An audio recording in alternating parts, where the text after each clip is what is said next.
That one. Yay! I think it's all set.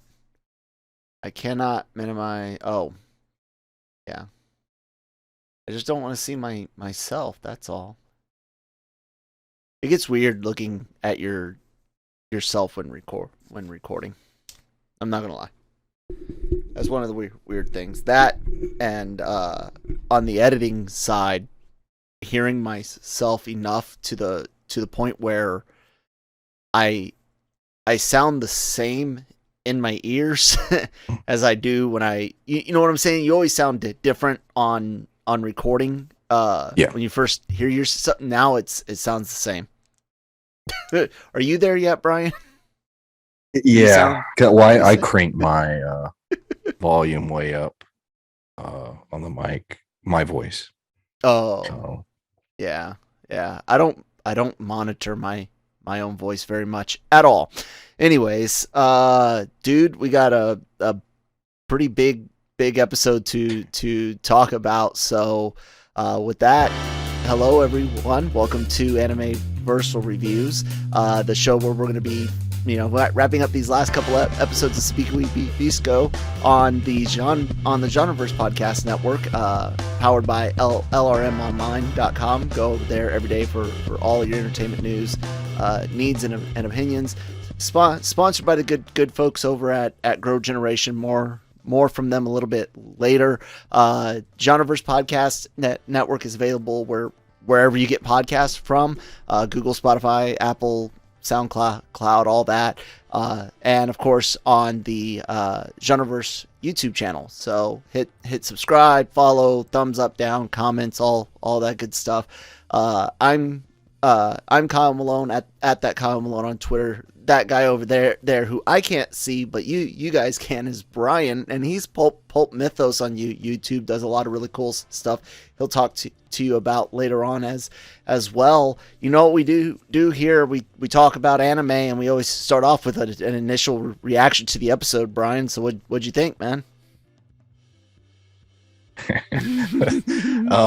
Shocking, surprising. I guess those are the best words. Yeah. Are you worried about it? Well, there's one left. Or yeah, two? That's it. One that I know of. Nah, I don't know. I don't know. I haven't looked ahead, but I know that I believe there's several volumes of the manga out there, so I might be tempted to look. Depending on how this wraps up. Yeah, I could see that. My initial reaction all the way up through to that last two minutes was, this is amazing, this is awesome, I love this is so cool, the animation, the music, all of it. And then a hand comes out and I'm like, wait, what? Yeah. So we don't really, we always talk spoilers on here, and maybe we might change that up in the future with some of our reviews. Let us know out in the audience if you'd prefer us to do like a spoiler-ish review after an initial spoiler-free reaction, or give us some suggestions on that. But dude, Bisco being back, I we can kind of skip over some of the other stuff just to kind of react to that. One, he looks different, less weathered, maybe even younger. I don't know. Maybe it's the costume change, but I honestly wasn't expecting it. I was expecting something like you had said a few weeks ago, that he might be like his soul imbued in the bow or something like that. Nah, fucker comes out with a god fucking glowing hand. Brian, what do you think? Fully clothed. Yeah, mostly fully clothed. Yeah, mostly. That's good. Yeah. No, it was surprising. I they had built up the entire episode of the movement of this force of nature that's gonna kill everyone, and how it brought everyone in, and then you get to the end, they're at the city, it's the big climax, and then it's like, guess what? I thought they Yeah, killed Milo, dude. Not gonna joke. yeah. For a second, I did. I was like, oh shit. Um, but yeah, we get, like I said, there's one left, and I'm assuming they'll wrap it up. But yeah, I didn't expect it, not at all. Yeah. It all depends on how it ends. You and I have mentioned multiple times how anime this thing really is. So while we both were like, we hope this death sticks, we knew there was a chance it could come, that he might not stay dead, but he's glowing. He's got a glowing hand. He floats. Like, I know they do all sorts of crazy shit in the show already, but I'm still hoping he's dead at the end of this. That it's that's just so ballsy to kill the title character, but they could land it. I'm a little worried though, but just a little. This episode, dude, has to have been one of the coolest looking episodes so far. In my mind, I really enjoyed the all of the archery, especially when Pau comes in to help out with the cavalry, the damn snail cargo, the escargot planes. I dug all of that. I like the music. A lot of really shocking things, but I don't know what it was, man. I felt like this was some of the best animation they've had this season. What'd you think on that? Yeah, I think, whatever was left in the budget, it's going in these last couple episodes, definitely. And like we said, it turned into this sort of kaiju thing in the last episode, and now that's where they're going for the remainder of the season, it appears. And they're completely committed to it. I mean, it has everything that is in a kaiju property or film or whatever, and I like it. And the music. Yes, there is a specific theme that hits whenever the creature is on screen, and it's completely different than anything else musically in the show. I like it a lot. The kaiju stuff that you mentioned, the monsters, spreads, destruction. Javi, mentions things kind of like what you were talking about, like the radiation. Some of the imagery Javi makes about it. Unstoppable. We've got the siren force, and got the siren, and he talks about it spreading like radiation spreads, and they show quite a lot of destruction. He's got that chest weapon, the unibeam, the rust unibeam. I love that he had that was an extra pretty weapon. badass. Yeah. He's adjusting and parts are moving. You're like, oh, he's got another form or a new weapon, and it was a new weapon, and brutal kills everything it hits, basically. Yeah. But yeah. It's pretty shocking. The music is great. I love that music that kicks in when Milo's like, I'm going off, and it cuts to Tetsujin with Kurokawa in it. The music that kicks in, man, is so fitting. It's nothing amazing. Like, I'm not dying to listen to it on repeat or anything, but it's so fit. Everything in this show, I just keep mentioning how perfectly well they execute what they set out to execute. And yeah, man, definitely. What are we sitting at? Nine minutes. I gotta write down my times, people, to help me out with the wonderful chapters on YouTube and on the podcast stuff. There was one point I wanted to bring up before the break, but now my brain is being stupid. Crap. Was there something you wanted to say before we take the break, since my brain needs a reset?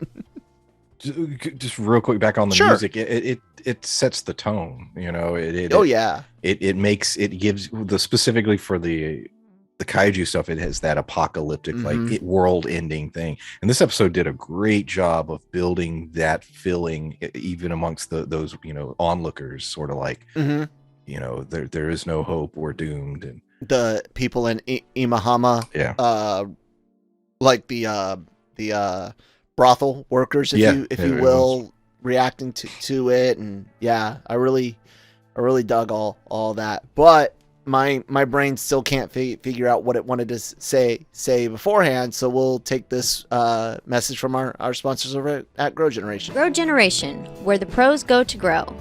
Grow Generation is your one-stop shop for hydroponic grow supplies, product systems, and more. Grow Generation serves customers across the nation and carries a wide inventory of renowned cultivation brands. Go to www.growgeneration.com, where the pros go to grow. Was Brian? Gosh, damn it! It was the kids. Welcome back, everyone. Brian, help remind me what it was that it was that I was looking to talk about, and that was the kids part. That's one of the Calvero fishermen, and the Calvero kids that we met a while ago. Yeah, Nuts and crew. That was interesting. It was fun to tag back to that group. Kurokawa had connections to them as well. Having basically stole all their parents the way we understood it, or something like that. Definitely lied about which illness they had. Anyways, that whole scene was pretty cool. Nuts wanting to take on Tetsujin. It turns out that the creature or the metal structure that they have is just a mock-up of Tetsujin, which means in my mind, I'm thinking other people had to have seen this thing before Kurokawa's group got a hold of it. It seems the case. Like, yeah, that's something that they weren't like completely like, well, what is that? You know? Yeah. Oh yeah. So I like how they put a little bit of world building in there. It's where Milo gets to come and give his first kind of pushback to get the thing to go get Tetsujin Kurokawa to go towards Imahama, where Pawu and company have gained a big military group. I don't know. It was fun to visit the kids again. Brian, what you think about that segment of this fight? Phase line Alpha. I think we talked about it last week, that we assumed there was an assumption that they were going to start gathering up their allies, and the kids, would be one of those. So yeah, I assumed that something like this was going to happen, because I guess it's all going to come down to that battle of everybody who they befriended throughout. The way I love that they had all those traps. That he set off, and then those like pissed him off, and then he starts blowing up the the entire area. So that was really cool. Yeah, crafty kids, man. Yeah.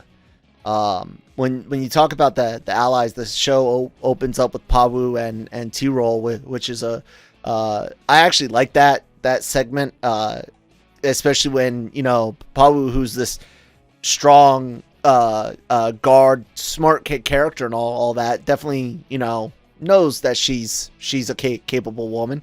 When she goes to read the Tetsujin manual, and T-Roll's like, "You're not going to understand that shit. Stop. Put it down. What I tell you. What I say. What we learn." She can't read the shit. It's a little touch that throws way back to like episode 5 or 6, where T-Roll's like, "Yeah, I used to be a mechanic on a Tetsujin project." I love world connections like that, and them going back to get the Imahama guard and the escargot planes, and then get the guard to shore up defenses on the city, which we see later on after Tetsujin demolishes that phase line that we're talking about right now.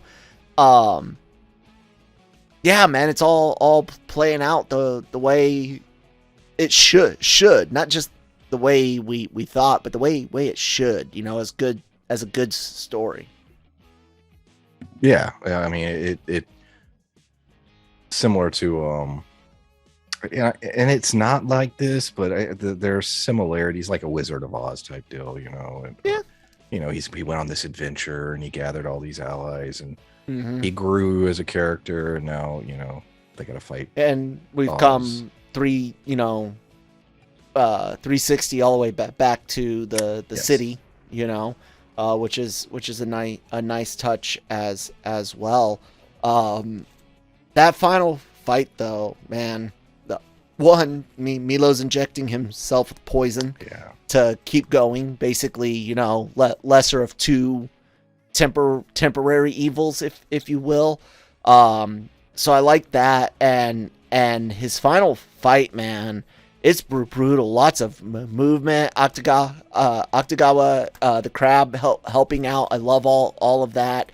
All of it, man, all the way up to where he's stabbing dude repeatedly, and Tetsujin Kurokawa screaming out in pain and agony, dude. I loved it. I thought so when that happened, and that was a great scene when he had the knife and he's clawing into him, and then he was motionless for a moment. My thought was that, especially when we saw the hand coming up, that he was rebirthing into a new form.